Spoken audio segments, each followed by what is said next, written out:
Surprisingly, over 90% of viewers haven't subscribed yet. If you're enjoying the content, hit that subscribe button. It motivates us to keep creating and helps us never miss an upload. The invitation sat on our fridge for a week, pinned under a magnet shaped like a lemon. My wife pointed to it each morning as if it were a lighthouse on our kitchen coast. Company celebration, rooftop ballroom, themed cocktails, live band, photo booth, details she recited with such cheer that I started believing attendance might actually help us. We had grown polite, efficient, careful. She said this night would reconnect the dots. I wanted to believe that. She chose my outfit with almost theatrical focus, straightening my collar, tugging the cuffs so the fabric fell just right. Her eyes kept drifting to the mirror, not to check on me, but to admire herself. Sleek dress, confident posture, the glow that comes from knowing you'll be seen. On the drive to the hotel, she talked about the CEO's speech, an upcoming promotion cycle, a new client she was sure she would land. I listened to the cadence of her voice and thought about how early in our marriage she used to narrate small, ordinary victories.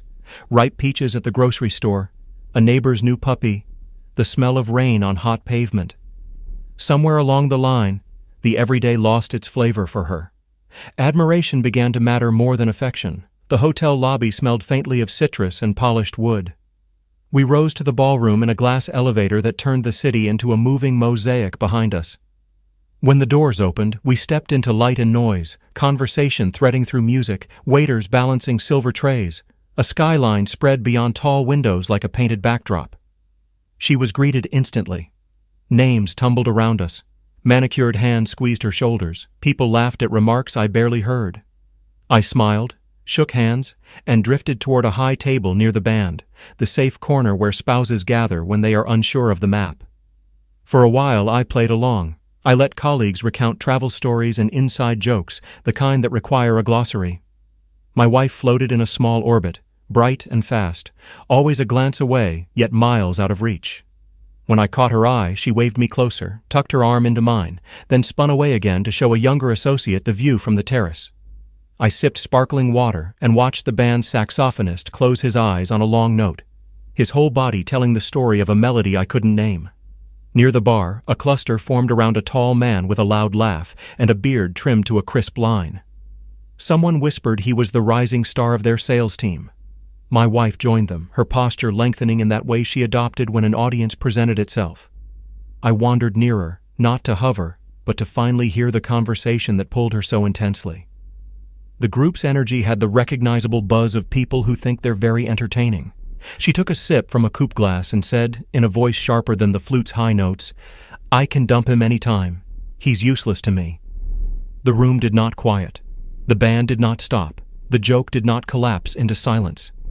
But something inside me stilled completely. Each word landed with such crisp clarity that I wondered if the ceiling had slanted the acoustics toward me. The man with the beard barked out a laugh. Someone added, "Savage." Another lifted a glass and said, "Two upgrades." My wife laughed again, that performance laugh she uses when she believes she has nailed a punchline. People often describe moments of pain as thunderous. Mine was the opposite. The world narrowed to a calm, almost glassy comprehension. If there had been a clock nearby, I would have heard it tick. My heartbeat stayed steady. I didn't stumble. I didn't clear my throat and demand context. There are statements that do not require interpretation. They don't deserve a cross-examination. They are self-explanations. I set my glass on the nearest table and walked toward the terrace doors. The cool air embraced me with a kindness the ballroom lacked. The city spread below, long chains of headlights sliding through avenues, the river reflecting points of light like scattered coins. I stood still until the sting in my chest transformed into something I could use. Clarity, not drama. Action, not noise. I scrolled through contacts until I found a number I had stored years earlier with mild curiosity. We had met at a fundraiser. Her boss, the manager who had shaken my hand with the focused attention of someone who listens for both tone and content. He'd said, "If you ever need to reach me, here," and I, assuming it was a bland courtesy, had saved it with no intention to call. Yet the phone carried his voice to me now, with the same firm timbre I remembered. "Is everything all right?" he asked when I identified myself. "I'm fine," I said, and I was. "But something happened at your event just now. You should hear it from me rather than from a rumor tomorrow." I relayed exactly what I heard, not an extra adjective added, not a flourish. I didn't mention late nights or suspicions or the way our kitchen conversations had become weather reports. I spoke one truth and let it stand upright. He didn't rush to fill the pause that followed. When he finally spoke, his words sounded weighed, measured, deliberate. "Stay where you are," he said. I tucked the phone away and watched the wind tease the tablecloths near the railing. A server passed with a tray of cranberry spritzers. I declined with a nod, hands in my pockets, breathing the pine-clean scent the hotel had decided equaled luxury. The doors opened behind me with a breath of music. Footsteps, quick, certain, crossed the threshold. I didn't turn. I wasn't hiding. I simply wanted a few more seconds of air before re-entering the world where this next scene would play out. The ballroom hummed with the buoyant recklessness of people who think their night will only move upward. The band had shifted into a standard so familiar that half the room mouthed the melody while pretending not to. Her laughter rang out again, though it sounded slightly higher, as if she sensed a change in the weather. Then he arrived. Her boss cut through the crowd not like a storm, but like a verdict walking on two legs. Conversation thinned in his wake. He located her with zero hesitation, stepped straight into the circle of colleagues, and fixed his attention on the woman who had mocked her marriage as if it were a dull accessory. His jaw was set, not clenched. He was not angry in the wild way of public scenes. He was purposeful. He took her arm. Not violently, not cruelly, but with a grip that communicated a boundary announced and enforced. His voice carried without shouting, the kind of voice that fills a room because it is anchored by certainty. "What did you do?" he said. Silence doesn't always fall. Sometimes it just lands softly, like snow covering a noisy street. In that softness, every face around them changed. The man with the crisp beard looked at the floor. The woman who had toasted to upgrades pretended to study the string lights. Someone lowered a phone as if embarrassed by the thought of documenting what they already knew. My wife blinked, once, twice, adjusting that practiced smile that had won her clients and charmed skeptics. "Sir," she said with a little shrug she uses when bad news is merely inconvenient, "we were joking. The energy's high and—" He didn't raise his voice. He didn't deliver a speech. He simply said, calm as a ruler laid flat, "I don't hire people who humiliate their partners for applause." The circle shivered. You could feel the temperature change even if the thermostat hadn't moved a degree. She tried again, reaching for another explanation, a new angle, a pivot toward humor. He didn't budge. He released her arm, and that tiny gesture carried more finality than any dramatic exit could have achieved. I stood 5 steps inside the doorway, not concealed but outside the immediate ring of attention. She glanced over the boss's shoulder and saw me for the first time since her line about disposability. In that second, something in her eyes flickered. Calculation, then confusion, then a sudden recognition that the script had escaped her hands. I did not look away. I did not step forward. I didn't need to perform. I had already chosen my part. The band, unsure whether to stop, continued with a softer arrangement, like a soundtrack lowering itself not to compete with dialogue. People cleared space with the instinct of bystanders who understand boundaries even when none have been taped on the floor. A manager whispered to a coordinator. A coordinator tapped a security guard. The guard nodded, posture attentive but not aggressive. The hotel knew how to handle this kind of disruption without breaking the veneer of elegance. Her boss murmured something to her. Too low for me to catch, but the message landed because her shoulders dropped. He gestured toward a side door. She shook her head once. He gestured again. She went. A colleague brushed past me with quick steps and averted eyes. Another offered me a look that was almost apologetic, as if to say we weren't all laughing. I returned a small nod. I didn't want pity. I didn't want triumph either. I wanted truth to be seen plainly under the bright chandeliers, with all the glitter and glass unable to conceal it. I stepped back onto the terrace and let the door settle behind me. The night offered the kind of hush that follows sharp words. Below, a boat slipped along the river, its tiny light winking through gaps in the trees. My phone buzzed with a message from an old friend asking how the party was. I typed, clarifying, and left it at that. In the reflection on the glass, I could see the ballroom reknitting itself. Conversations restarting, the band leaning into a danceable rhythm, the staff resetting trays. Yet the fabric would never be the same. Threads had been pulled, patterns had shifted. People who had once admired her too easily would remember the moment when admiration thinned. I stayed outside until the music swelled again. When I finally re-entered, the air carried a new weight. The boss stood by the bar, speaking with 2 department leads, his expression composed but not remote. He didn't look for me. He didn't need to. We had said what we needed to say in fewer than 100 words. I found my jacket, thanked the bartender for the water he'd poured earlier, and walked toward the elevator. As the doors slid closed, I caught a last glimpse of the room where my marriage had been reduced to a punchline and then, mercifully, to a lesson. The elevator descended, carrying me toward the lobby's calm and the street's open air. Outside, I paused under the awning and looked up at the windows glowing against the night. Wind rustled the banners on their poles, a cab idled by the curb, a couple debated desserts on the sidewalk. Somewhere a siren wailed and then faded. Life in a city knows nothing of personal epiphanies. It continues. That oddly steadied me. I didn't feel broken, I felt awake. The truth had walked into a crowded room and said its own name out loud. I put my hands in my pockets, stepped off the curb, and headed home with the calm certainty of someone who understands that the next chapter has already begun to write itself. The silence after her boss's words clung to the air like smoke that refused to clear. My wife stood frozen, her practiced smile cracking at the edges. For years she had built her identity on composure, on being untouchable in any room she entered. But now she was exposed, unshielded by charm, unsupported by laughter, stripped of her carefully polished armor. I stayed near the doorway, leaning against the frame as though I belonged to the background. I wasn't there to gloat, or to watch her crumble with satisfaction. I was there to witness truth laid bare. She had turned me into a joke for applause, and the world had finally seen the real cost of that performance.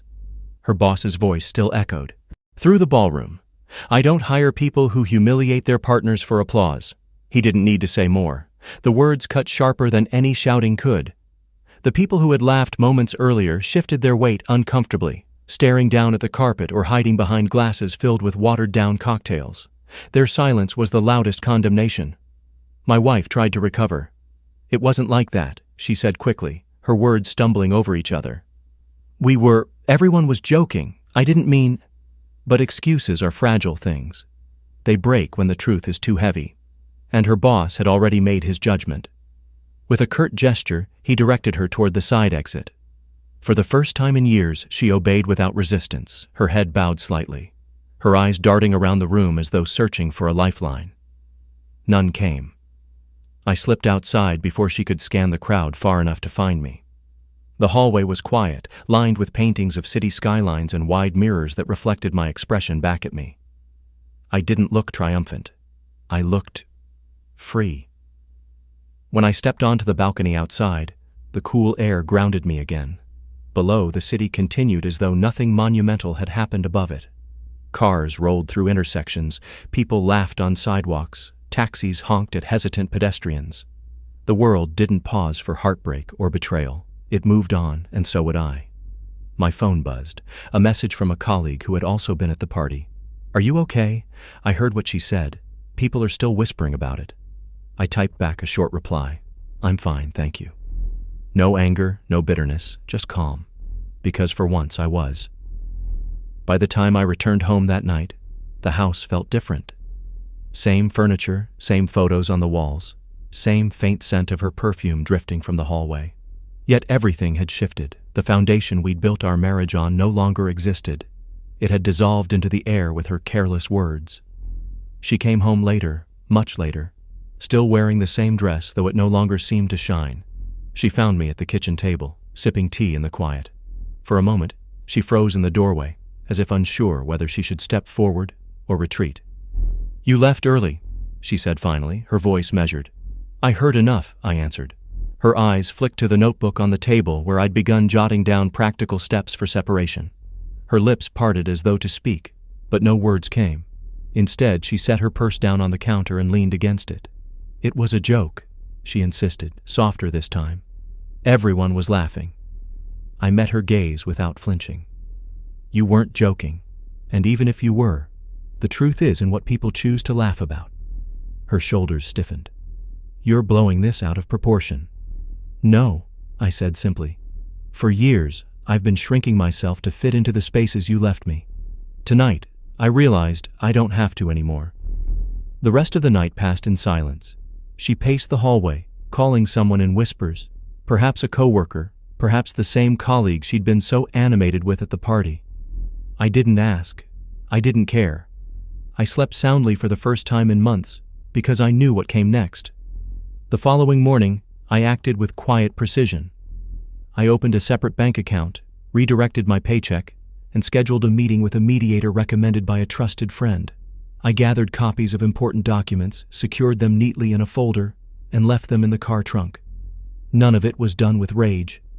It was done with clarity. Later that day, her boss called me directly. His voice was steady, professional, but tinged with something heavier. "I owe you an apology," he said. "What happened last night was unacceptable, and I want you to know I take it seriously." "You don't owe me anything," I replied. "She made her choices." He hesitated before continuing. "This wasn't the first complaint I've had about her conduct, but last night..." He trailed off, then cleared his throat. "Let's just say it won't be ignored anymore." I thanked him for the call and ended it there. I didn't want to be pulled into her professional downfall. That was her battle, her consequence. I was already carving out my new life. Back at the house, she was sitting at the table where I'd left my notebook, her eyes scanning the page of tasks I'd written out. Open new account, call attorney, separate finances, list household items. Her face tightened as she realized these weren't threats. They were plans. "You're really doing this," she whispered. "Yes," I said. She tried one last tactic, the one she'd saved for when all else failed. Her eyes softened, her voice breaking just enough to sound vulnerable. "We've built a life together. You can't just walk away." I looked around at the house, at the framed photos of vacations, the wedding picture in the hall, the shelves filled with books and knickknacks we'd collected over the years. All of it was history, but history doesn't guarantee a future. "You already walked away," I told her. "You just didn't notice." She had no answer. That night, I packed a bag and left for a short-term rental near the river. The apartment was small, barely furnished, but it was mine. And more importantly, it was peaceful. I could breathe there. Meanwhile, word of her public mockery spread through her office like wildfire. The people who had laughed with her retold the story in hushed tones, each version making her look smaller, more reckless, more cruel. Reputation is a fragile currency, and hers was bankrupt. I didn't celebrate. I didn't post anything online. I simply lived quietly, knowing that truth had finally done what years of denial couldn't. The best revenge, I realized, wasn't destruction or humiliation. It was liberation. And I was free now. Weeks passed, and the echoes of that night followed her everywhere. At work, the whispers never stopped. Her boss had pulled her off the projects she once bragged about, shifting her to smaller, quieter tasks. The promotion she had boasted about to friends and family was gone, evaporated without a trace. The colleagues who once laughed at her jokes now kept their distance, careful not to be associated with her downfall. At home, or what used to be our home, things grew colder. We communicated only about logistics, dividing bills, arranging the sale of the house, discussing the paperwork. There were no arguments, no screaming matches, just two people dismantling what they had built, brick by brick, until nothing remained. She tried once or twice to ignite a spark of reconciliation, but the words felt hollow, too late to heal wounds that had already scarred. I, on the other hand, began to rediscover myself. Morning runs replaced restless nights. Old hobbies resurfaced. Books that had collected dust. Guitar strings that had gone untouched. Friendships I had let fade because I'd been too busy trying to hold together a life that wasn't really mine anymore. Slowly, the silence that once felt suffocating turned into peace. When the house finally sold, I signed the papers with a steady hand. She barely looked at me across the table. For the first time, she wasn't the center of attention. The world wasn't applauding her charm, and the weight of that reality was written all over her face. As I walked out of that office, envelope in hand, the sun felt brighter than it had in years. I wasn't angry anymore. I wasn't broken. I was free. The revenge had never been about ruining her. It was about reclaiming myself. And standing there on the sidewalk, surrounded by the noise of a city that kept moving forward, I realized that was the sweetest justice of all.